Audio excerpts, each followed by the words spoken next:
Welcome back everybody to the Meeple Marathon. Today we have a very special unboxing, a Kickstarter that I have been waiting on for quite some time and am very excited to play because it is very unique in its play style. It's a tower defense style game with polyomino, kind of a Tetris puzzle feel to it. So this is Kingdom Rush Rift in Time by Lucky Duck Games. It is based upon the app that you can play on Android or iOS, but this is the tabletop version of the tower defense game. So without further ado, let's go ahead and take a look at what all we have here.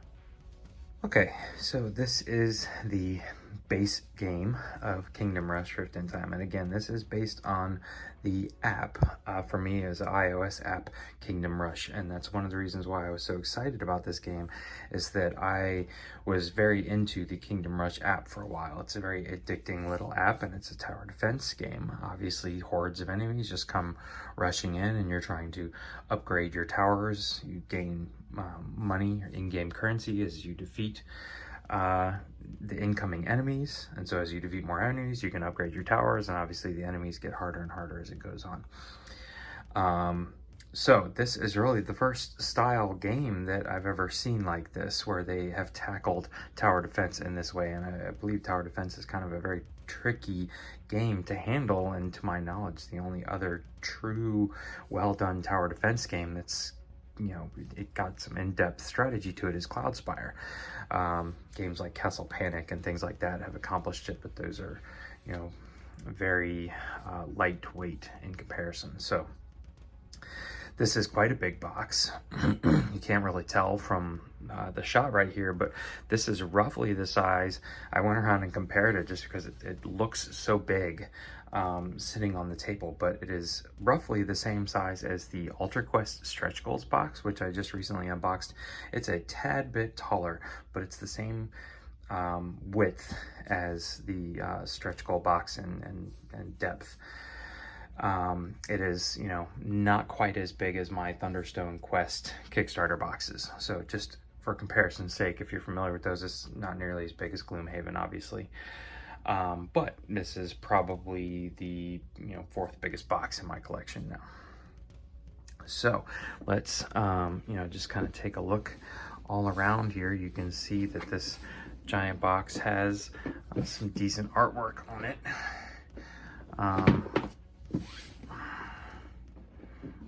All around the sides.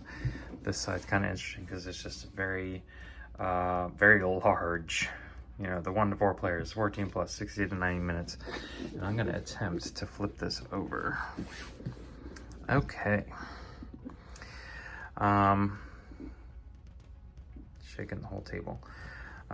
So you can see that essentially you create these paths very similar to the digital version of the game, and the incoming enemies are represented by these tiles that will slide along the path, and then you defeat them by getting access to these little polyomino tiles, and then you place them covering up the enemies in this Tetris style way, where sometimes you can rotate them, sometimes you don't. And that's, you know, in upgrading the towers, you're going to get more polyominoes out of each tower and the ability to rotate them. Otherwise, you might be stuck with the orientation you have.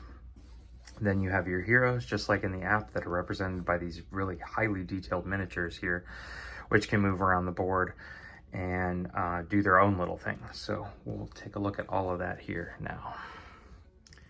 All right, so here's what we're greeted with when we first open the box, and you'll notice that there's this kind of cardboard spacer here that is solely meant for the purposes of shipping the game so that it doesn't rattle around.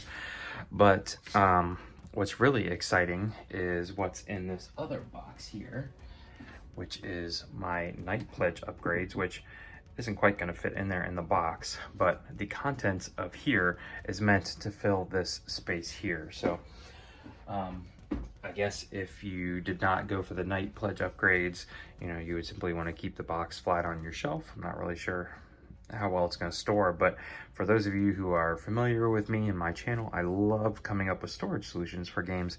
But what Lucky Duck did was come up with a storage solution that is not only effective in storing the game, but helping you get the game out and playing faster, which is something I strive to do in my own storage solutions. So for me, getting the Night Pledge was like a no-brainer upgrade. So hence why you see the space here, because we're going to fill it very soon.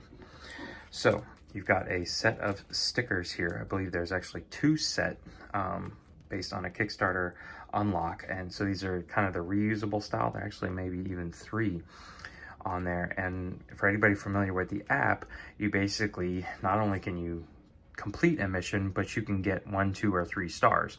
So people would go back and replay missions to perfect their gameplay in order to gain 3 stars. And then you would gain like, I forget what the shield iron mode is, but these stickers, you'll see there's a map included, so you can kind of track your progress similar to the game.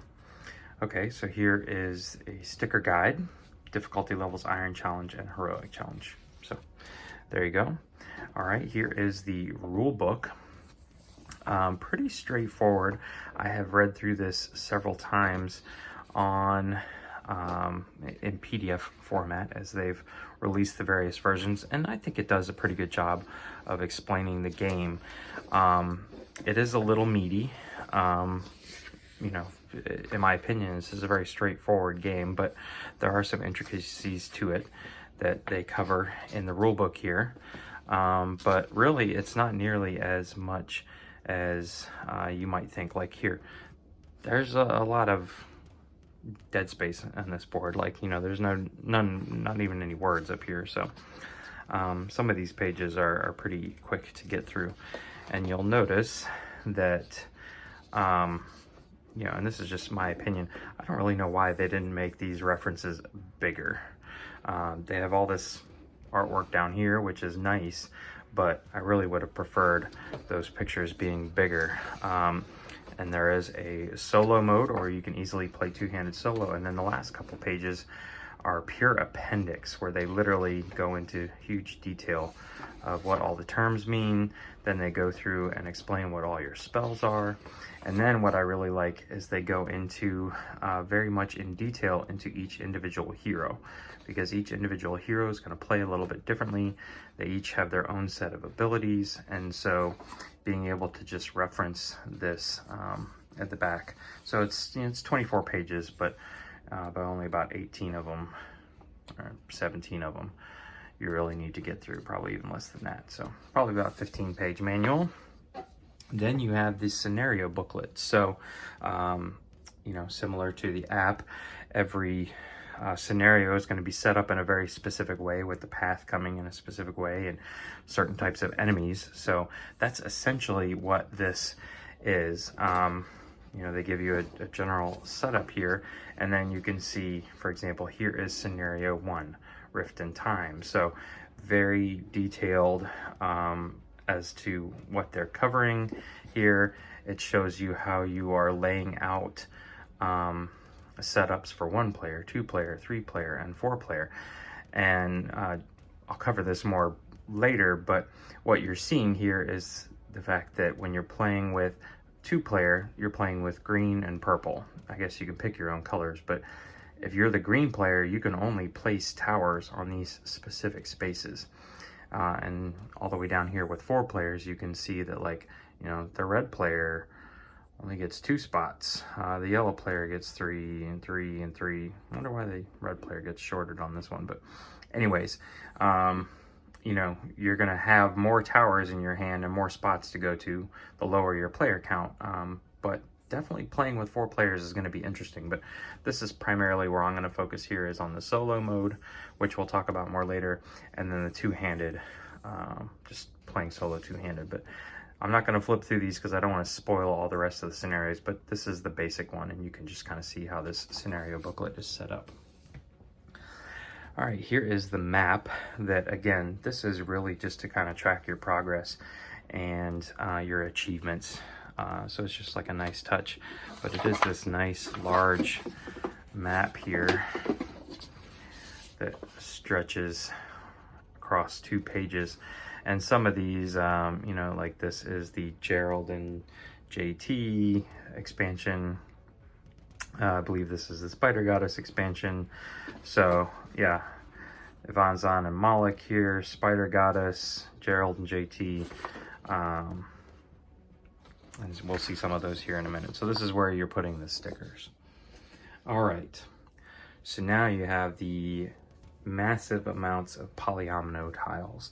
And this is where normally I would have had a heyday trying to figure out how to organize all of these in a way that was efficient to get the game to the table quickly, and, you know, not just have piles of these sitting around, because you can see that, you know, there's like singles of these and then triples and singles of these, and all of these are different, and just polyominoes galore, based upon the towers, I guess you could say, and they're exactly the same on the other side. All right, so then we have some of our actual map tiles.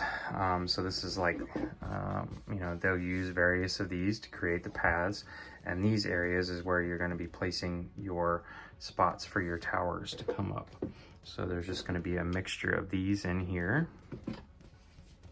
And then you've got some overlays, so you can like cut off the, you know, certain paths and turn them a different way. A few more polyominoes. These are basically just for player reference, so you can remember your color. These signify where the hordes are coming in, if there's especially multiple entrances. Jewels that you spend to upgrade your tower. Hearts that you are defending.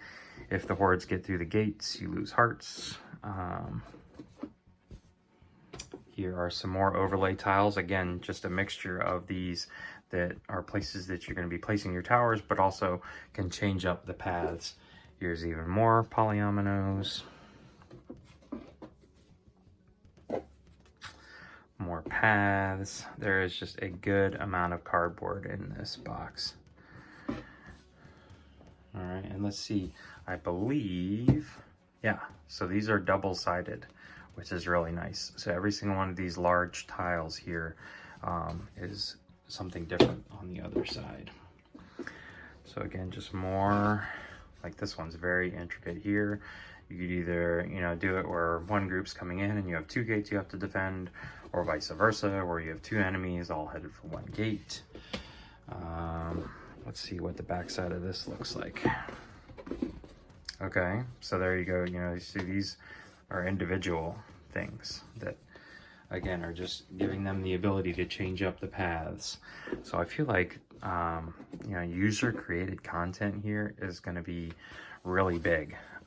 Look at all these just like single paths you can throw down. So with all of this at your disposal, you could create like these massively long, drawn out games if you really wanted to. Okay, so these are some of the special hero abilities here. They're pretty well grouped together. You can see these are the gates that you're essentially trying to defend, even a few more polyominoes stuck down here in the corner. And on the back side, it should give you more details as to what the spells do. All right, so now we have this very nice plastic insert here with this nice cover. You can see the embossed kind of Kingdom Rush emblem on top here. So let's pull this cover off and take a look at what's inside. All right, not really even sure where to start.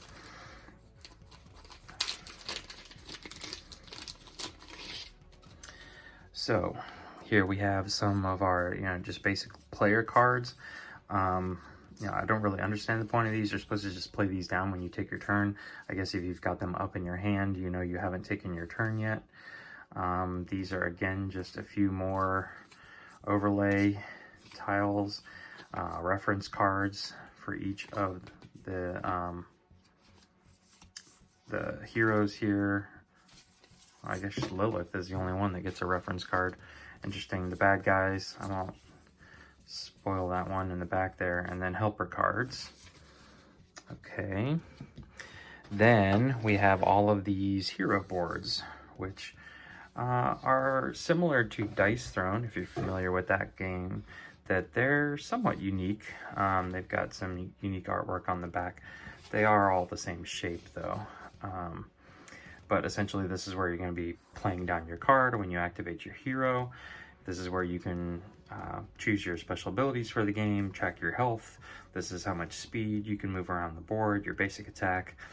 And then basically you upgrade towers either by purchasing them upgraded using those gems, or anytime you don't use a tower, you're going to pass it to your partner. Now that works a little bit differently in solo play, but when you're playing at least 2-player, you're going to pass to the left or pass to your partner, and any towers that are not used get passed to your partner, but they also get upgraded at the end of the round. So that's what this incoming towers spot is for. It's very important on all the hero boards. All right, so here's Ignis in the back of his. Here is Ilaria Swiftwind. I don't know whether she was just like the starting character you started with. I remember that you could unlock the heroes, but I remember playing a lot with Ilaria Swiftwind. I think because she was just one of the first characters and I just kept upgrading her, so I didn't want to play with anybody else. We have Malik Hammer Fury here. Definitely a melee character. And Lilith. All right, and we're gonna see how these are gonna be stored in the Night Pledge upgrade. Okay, so we've got some little meeples in the game. These are the only meeples in the game. And these are for the soldier towers. They don't get polyominoes, they actually get little soldier meeples that come running out of the tower. So there's those. All right, I guess that was wrapped up around something.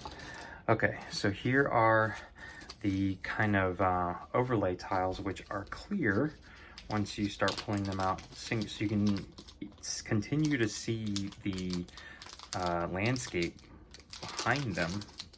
Really tight to get out of there. But you can see, like, here is a green one and it's completely clear. So when you place it on the map, you'll know if you're the green player, this is where you can, this is your build sites. So you've got some green, you've got some white neutral ones thrown in here. Yeah, and there's basically just a generous amount for all the players. So depending on your player count, there's a single red, which is kind of weird. There's some more red. So there you go. These are the kind of build sites, and they're color coded based on the players. So you have a specific place you're going to get to play. All right, let's see what else we got here. Okay, so this is some of the miniatures here, and I don't want to, I'm going to keep one in here because I want to make sure people are aware that I'm going to pull out the second one. So boom, this is Lord Blackburn. He is the main villain in the game, and you can see he's just this massive minion here. These are the tile trays that are going to carry the horde tiles around, and you can see he's basically as big as an entire horde. So he's going to take up an entire space on the map. Real chunky, heavyweight miniature here. He's going to be a lot of fun to paint. All right. So then we have some of our hero miniatures, which are more standard size. We have Lilith here with the wings and the blade of flame of fury.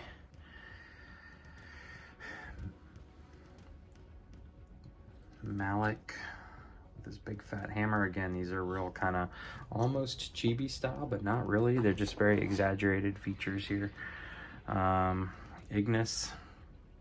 And again, these guys are all the size basically of the enemy hordes that you're coming in are usually like single 1x1 squares. These guys are 2x2s, so they're like the size of the orcs, the larger orc goblins, or, you know, can cover up 4. And here's Illyria, and Illyria comes with her own little kitten miniature. This teeny tiny little kitten here. But this kitten can be deployed to cover up and defeat enemies. So it's just kind of a bonus. And then here is, what's his name? I can't remember at the moment. The wizard of the group. All right. So, there's one more miniature in here. There's a whole big stack of plastic trays. We'll see the horde cards that you place on top of these, but these are like nice, solid plastic. They've got the hole in the bottom so you can pop the horde card out. And there is more than I can count in here. More than I feel like is necessary. So, boom. Quite a large stack of these. And then what appears to be down below here is storage for the polyominoes, I guess, if you didn't get the night storage and didn't want to come up with your own storage. So, all right. So, let's take a look at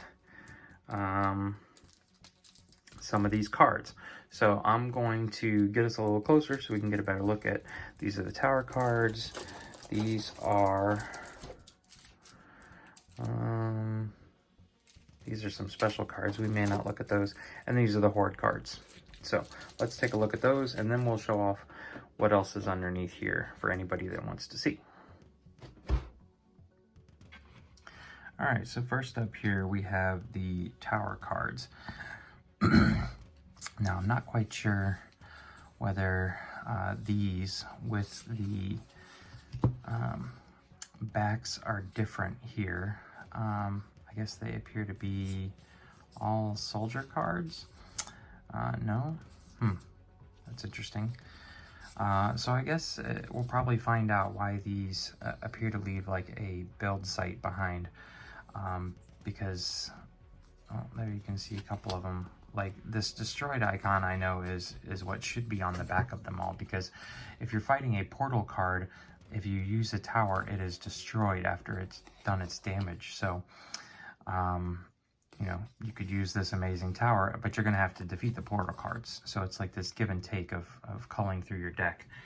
I'm not really sure why some of these don't have said upgrades, but let's just take a look at some of these. So, you know, basically we're going to be starting at some level 1 cards here.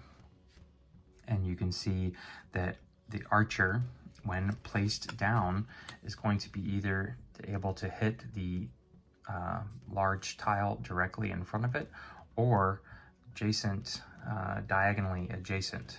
And it's going to be able to hit it with this single or 2x1 polyomino, but you're not going to be able to rotate it. So we have a couple archers here, but then we have our upgraded archer tower, which is a marksman. So now you can see we're still able to fire off in the same directions here, but now we get this L-shaped polyomino, and this symbol means I can rotate it and flip it and mirror it and do whatever I need to do. So this one, I had to keep it, and so the placement of the tower even on the board does matter, you know, whether you place it like that, or that. But here it doesn't matter so much, but still where these arrows are pointing are going to matter. But now as I upgrade my tower, I have the ability to affect that shape. So then here we have our level 3 archer tower, which is basically 3 singles so they can be spread out. I'm no longer having to focus just on one area, but 3 singles that I can place anywhere I want. Obviously I can rotate these or mirror them because it's not going to make a difference, but now you can see I can go either directly in front of me, left, right, adjacent, but I can also go 2 tiles away in front of me because there's now a double arrow here. All right, so now we're moving on to the Mage Towers. Again, only can shoot right in front of it and only can put down this orientation of polyomino. But as we upgrade our tower, you can see that the Adept is giving us a bigger polyomino. We still can't rotate it, but now I can fire in more directions. And then, as we upgrade to level 3, I can now have the ability to rotate it. So my shape stayed the same, my direction stayed the same, but now I can rotate that polyomino. All right, so here's the Bombard level 1 tile. And so you can see this guy actually can hit 2 different places. I can do directly in front of me for one, but then I can also do this one is separate. I cannot place this one directly in front of me. This one has to splash adjacent right or left. So then once we upgrade to artillery, we can now shoot one left adjacent and right adjacent and in front of us. So you saw over here, this one guy had the 2 arrows above it. These don't, but so if I have no tile over here, nothing to shoot with in this direction, I just, lose that one. But again, you can see that all of these towers are designed to give you more adaptability to how you're placing out your polyominoes. And here's the level 3 tower, basically massive 3 for right in front of you, and these 2 that can be rotated side to side. All right, so then here's our Militia Tower. Very basic, guys. It's basically just sending 1 soldier out directly in front of you. And now these are the ones that have these on the back. I'm assuming that this represents the fact that you can actually play Militia Towers on top of other towers and vice versa. Like if you play a Militia Tower down, you could put a howitzer on top of it after you've deployed your soldiers. These are the only ones, soldier towers are the only ones you can do that with, so maybe that's why they put these backs on there, but I'm pretty sure these still get destroyed if they are used to fight a portal card. Maybe you can't use soldiers. But anyways, these should be pretty straightforward. Militia, level 2, get to send 2 footmen out, and then level 3, no longer have to just go straight ahead. You can space out your 3 footmen amongst those areas. Then we have our level 4 towers. So our ranger hideout, it's got a whole lot going on here. This is specific type of damage it's doing. Here's our level 4 wizard tower. The Big Bertha, everybody always wanted that, like sitting right at their choke points. The Holy Order, I love it. I love how faithful to the app they were in this game. The Musketeer Garrison, awesome. These guys can basically go anywhere. They can hit anywhere on the map, which is what this symbol means. 1, 2, 3, 4 shots anywhere you want it. Lovely. Sorcerer Mage Tower. This guy throws out this and throws technically a foot soldier. I think this guy would have raised something from the dead in the app. Oh, the Tesla 104, awesome. And the Barbarian Hall. Okay, so that is all of the towers for the game. Okay, so these are what I believe are called the Horde tiles that are going to start marching through the game. This represents the hordes of enemies that enter in. You have to place those polyomino shapes we were just looking at to cover them up. You can see your heroes are roughly this 2x2 size here. So a hero could just you could plop him on top of that guy to take care of him. But he has to be completely covered, or else he's going to continue to move the horde tray. And if at any point, say I cover up all but one of these guys, and this lone person is not covered up when this horde tray is pushed across the finish line, then I lose 1 heart. Very similar to the game. So the objective here is to cover up all of these before the tray crosses the finish line, and there are ways to keep it from moving too. This colored border along the bottom is simply there so that you know how to orient the tile when it first comes in and then keep it oriented. So as it takes a turn, you don't turn it and then go like this. It's gonna always keep this orientation. So just keep that in mind. But basically there's just a whole bunch of variety here. Some of these are crazier than others, and a lot of these have level 0 and this wolf symbol on the back. The goblins here. So I'm assuming that these pictures and numbers on the back are representative of, okay, the scenario is going to ask you to have 2 level 1 goblins and 1 level 1 wolf card and 1 level 1 whatever that creature is. And there's a pretty good stack of these here in the game. So, ooh, like you can see they're getting really creative here with some of these. You know, but these are like, we're up to like level 5 here. So I don't know if I'm going to show off all of these. You know, like there's some birds. I don't even know what that symbol is, but they get, there's quite a variety of horde tiles here. So I do just want to cover a few things.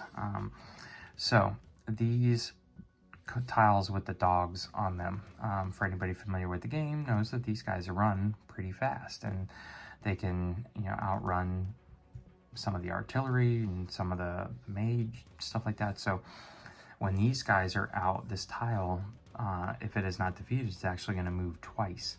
Now you can place like a soldier or a hero on this board to keep it from moving the first time, but then they'll be kicked off and this will move them again.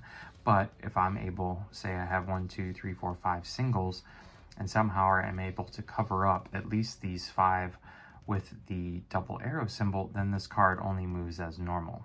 So even though they're on there, as long as I can cover them up, they're no longer going to be speeding up the card. And I'm just trying to find a few more. As you can see, each one of these is unique in its own way, or like this one. What level is that one? A level 1, man. But there's a lot of speed on this card. Okay, there's a blank card. I'm not really sure what this one's for. Okay, but then you start getting into symbols like this, where these guys can actually fire back at the heroes and take a health off a hero if they're adjacent to these guys, and or these guys who will heal up your entire tile.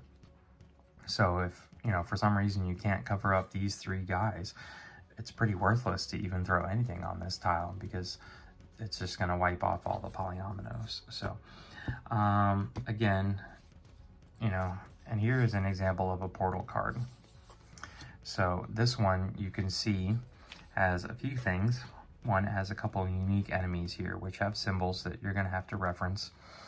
But also this number in the middle, which first of all cannot be covered up, which makes placing your polyominoes a little bit more difficult, especially with people right on top of it. You can't cover up this 3, but this 3 is also representative of the level of tower that it takes to defeat this portal card.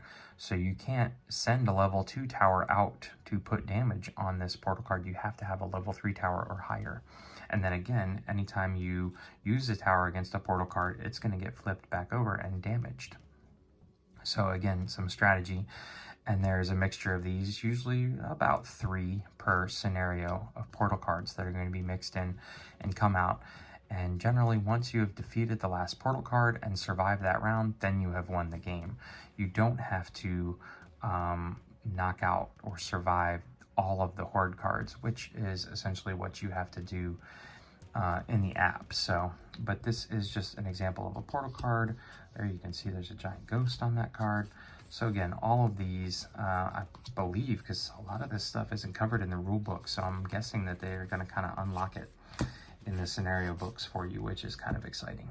So there's an example of the huge amount of portal cards. And up next, I have this. So I'm going to take a quick look at these just to make sure I'm not spoiling anything before I open these up on camera.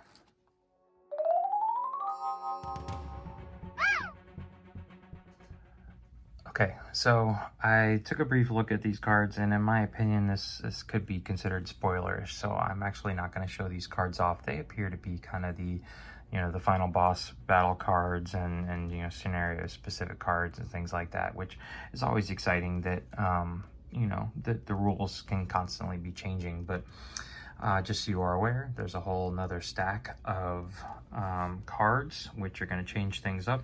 And what I'm going to do next is show off the other villain in the game. Now this was kind of kept secret throughout the campaign and revealed near the very end. So Some of you may be understanding of what I'm about to reveal, but other people may not. You may have deliberately closed your eyes when they showed this off. So if you don't want to see who the other kind of surprise boss is in the game, either skip ahead if you want to see the King's Pledge content, which is coming up next, or turn off the video or close your eyes, whatever it may be. But I'm giving you fair warning. I'm about to show off the other boss in the game. Okay, with that being said, with fair warning coming out, here we go. So it's actually two bosses, the Time Mage, and you can see here that it's kind of like two, but really one. I believe these are the same person. I don't really remember them from the video game, but they kind of match together to create this larger miniature, but then can be separated apart. And this appears to be a younger and older version of the same person. So again, it's kind of cool that their puzzle pieces here fit together, and they fit together nicely on the board like that. And there is their miniatures. Here is their reference card, which seems pretty standard, their turn sequence card. But there you go. That is the kind of spoilerish second boss in the game. It is the Time Mage. So now let's take a look at what the King Pledge brings to the base game. Okay, so before we get to the King's Pledge and what it provides, I just wanted to kind of show you guys, this to my knowledge is, I guess, how they envisioned you storing the game if you don't have the King Pledge upgrade. Essentially, there's, a lot of flat pieces, in the scenario books and the larger map tiles that would sit on top here. But, and there's nice spots for all the miniatures here. There's this spot for the plastic trays. There's this slot that's, 3 wide, but then 2 and 2, and seems to be, at least depth-wise, set up to handle all the stuff that you want to keep flat. And then there's even this little spot for these circular tokens. Then there's just this giant well for polyomino tiles, and there's like a curved little bit to it here, so when you get down to the bottom you can easily draw them out. But honestly, this is like my worst nightmare for a game. Could you imagine like wanting a specific polyomino and having to like dig through this? Or is this just, are you just grabbing this out and laying them out on the table? So if nothing else, there is so much, and this isn't even taking into account things like these that you wouldn't want just mixed in there, or the gems that you would want separated, and the hearts that you would want separated, and these two things, I guess you could just throw them on top. But in my opinion, you would want, definitely, if you don't have the King's Pledge, go out and find you a nice size Plano box. This is a very large box, so even the larger size Plano boxes should fit, and you should have the thickness left over even after you put all the flat stuff down to have a large Plano box that can store all these in, and then, throw stuff like this into that hole. Who knows? So yeah, even, something like this. So this is just something I literally threw together. I didn't spend a whole lot of time on it, but this is essentially the direction I would have gone if I didn't have what I'm about to show you. This is just a standard Plano box, 3600 series. It's got a lot of adjustable areas. This may not even be the best one. This is just the one I put my hands on first, because you can see there's these large slots here, which are great for like the spell and the special ability tiles. But then I would have loved to have been able to divide out Ignis's and Malik's tiles here. But otherwise, you basically have, this is all the cardboard in the game. That's the small polyominoes, and they all fit in one of these kind of just standard size Plano boxes, and there is easily enough depth to, once you get down all the flat stuff, you can see here that there is, more than a thumb's thickness still left in the game box here. So please, please, please don't just drop your polyominoes in that big empty thing below. get something like this, cheapest place I found to find these is Walmart. Okay, so this is what I've been working towards this entire time. This is the King Pledge upgrades. So honestly, I give props to Lucky Duck Games for even putting a single logo and putting this in a decent sized box. I mean, a decent box, because they really didn't need to, but this box isn't meant to store anything, which is why it's just plain white. So this was an upgrade you could add to your Kickstarter pledge, and I honestly don't know why everybody didn't do it. This is a poster, which is just kind of like a bonus extra. I will take a picture of this and throw it up on the video here right about now. Okay, but this is the rest, and this is what I really appreciated. What we have here, there's some stacks of them, but are individual trays for your hero boards and your specific hero cards and your hero polyominoes. So the action tiles, the polyominoes, the card, everything is going to sit right here. This reminds me a lot of the way Dice Throne has done their individual hero boards. And so there's enough here in the King Pledge for the base game heroes. And then we have this beauty here, which is designed to hold all of the, I don't know if there's really a direction they're supposed to go here, but yeah, I believe this is kind of the direction they meant for it to go. I'm going to talk about these things here in a second. This is meant to hold all of the tower cards at the various levels. So your 1, 2 level, 3 level, 4 level, you know, this is for archery, this is for Mage Tower, here's for artillery, and here's for soldiers. All of them, you know, tipped just slightly so they're easy to grab out. I'm going to show you all of this here in just a second. And then the various polyominoes for those particular things. Remember, the soldier ones don't actually need polyominoes, so we may stick one of those in the middle. But one of the things that the King Pledge did come with were upgraded components. And so instead of having to use the just standard soldier meeples, we've got these really cute, really teeny tiny meeples here, or miniatures here, which are little miniature soldier meeples. A whole handful of these, and I'm going to even show you here shortly where these are intended to be stored in the box. Then we have some gems and some hearts. Now, obviously these are gray, and that was a mistake by Lucky Duck's game, and they are correcting that mistake. They are having red hearts produced, and there's actually one card that was misprinted. So all backers will be receiving red hearts and a single card that was a mistake. So eventually these will be red, but so a good number of that tokens from the base box I won't even need to use, because I'll be making use of these. All right, so let's take a look at what this looks like fully set up. So this is what the organization looks like for the tower cards. Sorry, I'm just drawing a blank here. There's a lot of things I want to talk about. First of all, I love how they made it so that the tower cards are kind of tipped up. It's very easy to get a finger underneath here to pull these out. This setup is perfect. Up here, I think that these slots are fine for the archery towers and the artillery towers. Everything seems to fit in there. For some reason, they have given you a ton of Mage Tower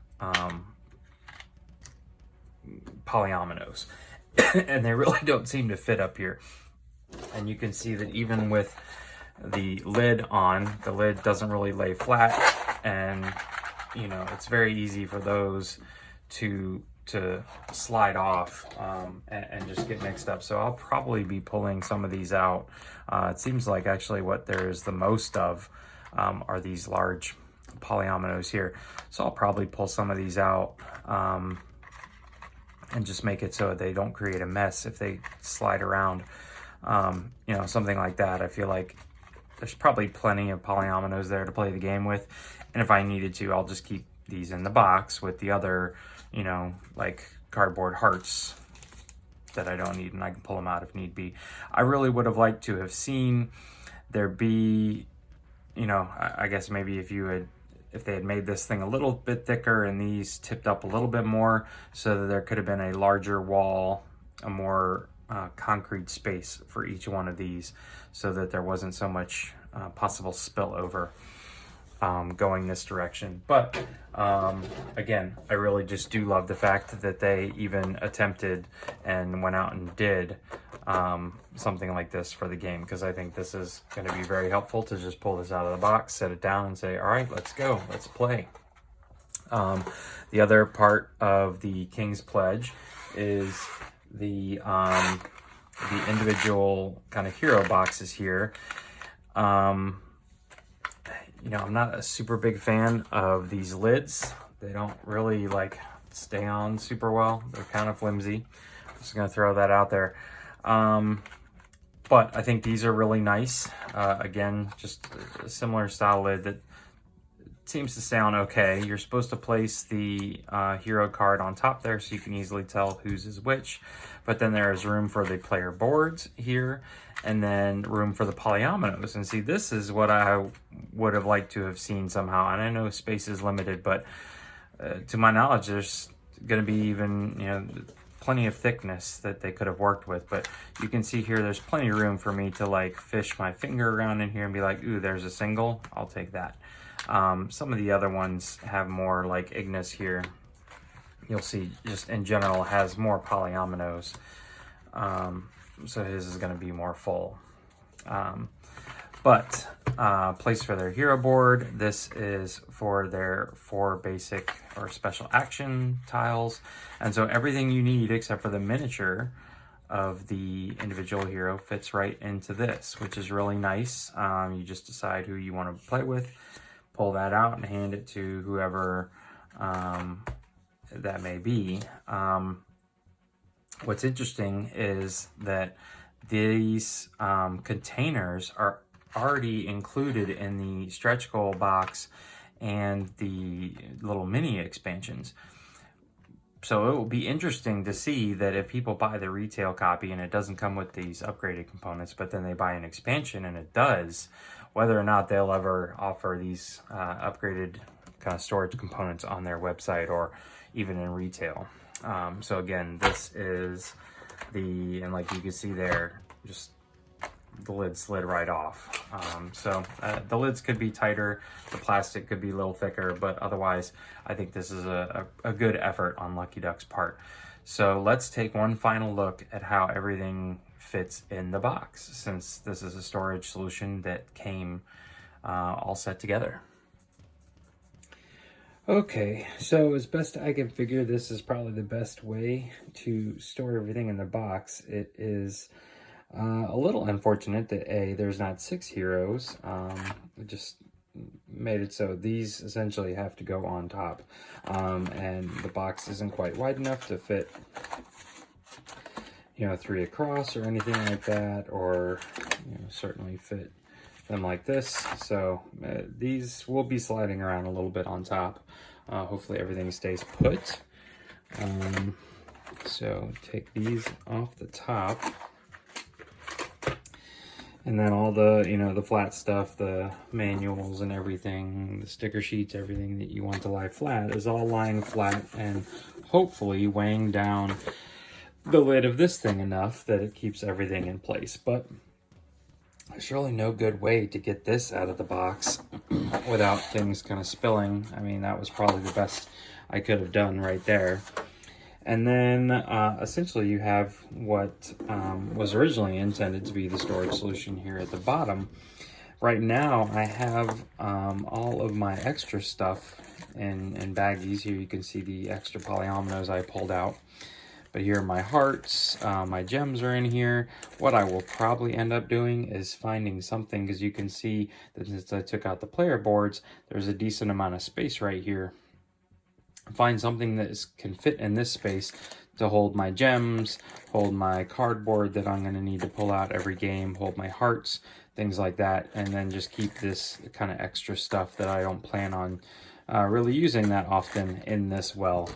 The last thing I do want to show you is actually two things. Is one, since the tower cards have been pulled out, this space works nicely for holding the spell tokens. These are the same size as the character special action tiles, but these are spells that you can gain access to in certain scenarios, and they actually work quite well to just fit in that space right there. The last thing is, and I commend them for trying, but if you pull out all of your plastic hoard tray carriers, you can see that those three grooves that I had originally thought to be a spot to hold polyominoes is actually to hold these tiny little soldier meeples. They fit in here in rows, and they're just short enough that the depth down there, that these just kind of sit down and protect them. Now, I don't honestly know if that's where I want to keep them, because that means I'm going to have to pull out the entire stack of plastic trays every single time, because I'm definitely going to be using those every game, but there may be games where I only need like 4 or 5 of these at a time just with the scenario. So again, I will probably be looking for something that can fit in this area to hold my soldiers, my hearts, my gems, and these few pieces of cardboard here. So, but other than that, that is about as detailed of an unboxing as I can give you. A little bit of storage solution advice along the way. Keep an eye out for our next video for the 2 expansions that I have, the Spider Goddess expansion and the Gerald and JT expansion. Those will be in the next video, because this one has gone on long enough. If you enjoyed this video, please consider giving it a thumbs up, and if you would like to be notified when additional Kingdom Rush content gets dropped on the channel, please consider subscribing. Once again, thanks for watching. Have a great day.